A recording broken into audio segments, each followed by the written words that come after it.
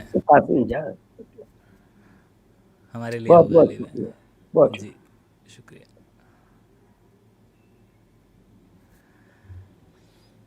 تو یہ تھے ہمارے ساتھ گوپی چند نارنگ صاحب. بہت عرصے کے بعد، بہت مہینوں کے بعد ان سے دوبارہ اس طرح سے ملنا آپ لوگوں کو اچھا لگا ہی ہوگا، کیونکہ میں بڑے لمبے عرصے سے ان آڈیوز والی گفتگو کے بعد ان سے ریکویسٹ کر رہا تھا کہ پلیز ہمارے دیکھنے والے آپ کو اس طرح سے لائیو دیکھنا چاہتے ہیں، آپ کی تصویر کو دیکھنا چاہتے ہیں. اس دور میں جب ہم سب لوگ اپنے گھروں میں ہیں تو وہ آپ کس طرح سے اپنے آپ کو ایک کمرے میں ہماری اور اپنی باتوں کو سنتے رہتے ہیں، جو ہم لوگ اکثر آپ لوگوں سے شیئر کرتے ہیں. تو ایک چھوٹی سی مشقت کے بعد آخرکار گوپی چند نارنگ صاحب نے ہمیں وقت دیا، اور اس وقت میں آپ نے سنا انہوں نے کیا کہا. اور مجھے لگتا ہے کہ اس گفتگو کو جب وہ خود سنیں گے تو اس کے بعد ہمیں پھر سے وقت دیں گے، کیونکہ ان کے پاس جو یادوں کا خزانہ ہے، جو ویسے تو انہوں نے بہت لوگوں کے ساتھ بانٹا ہے، لیکن جب وہ ہم سے اس طرح سے بات کرتے ہیں تو یوں لگتا ہے کہ ہم ایک برگد کے اس ورکش کے نیچے بیٹھے ہیں، اس درخت کے نیچے بیٹھے ہیں جو ہمیشہ یوں ہوائیں دیتا رہتا ہے، چھایاں دیتا رہتا ہے.